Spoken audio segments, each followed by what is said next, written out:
নামাজি লোকের চেহারা। আমাদের সাথে 5 ওয়াক্ত নামাজ পড়ছে তো মসজিদের মুসল্লি এবং 5 ওয়াক্ত নামাজ পড়ছে।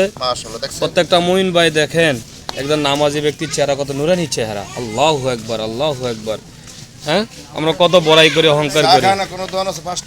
হ্যাঁ, ভিউটা চলে গেলে এই খাসাটার দাম নাই।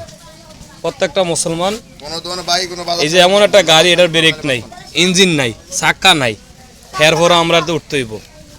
প্রত্যেকেরই এই মৃত্যুর স্বাদ গ্রহণ করতে হবে। ইমান না নিয়ে কবরে আইসেন না, ইমান না নিয়ে কবরের আশা করেন না। প্রত্যেকটা মুসলমান নামাজ পড়বেন 5 ওয়াক্ত এবং হালাল খাইবেন আর অহংকার ছেড়ে দিবেন। যার মধ্যে অহংকার আছে তার জন্য জান্নাত হারাম, এটা আল্লাহ রাসূলের কথা। এই কবর, এই গাড়ি, এই দেখছেন এই গাড়ি ব্রেক নাই, চাকা নাই, চাকা নাই, ব্রেক নাই। আমরা এমন এক গাড়ির যাত্রী, গাড়ির ড্রাইভার নাই, 60 জন লোক সহকারী নামে দিয়াও যাদের বাড়িতে এতে চলে যায় গাঙ্গ তরকারি।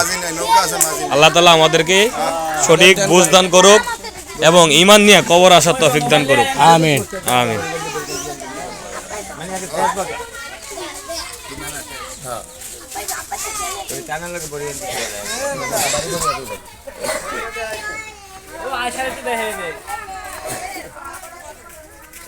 চাকা নাই, কিভাবে যাইবে?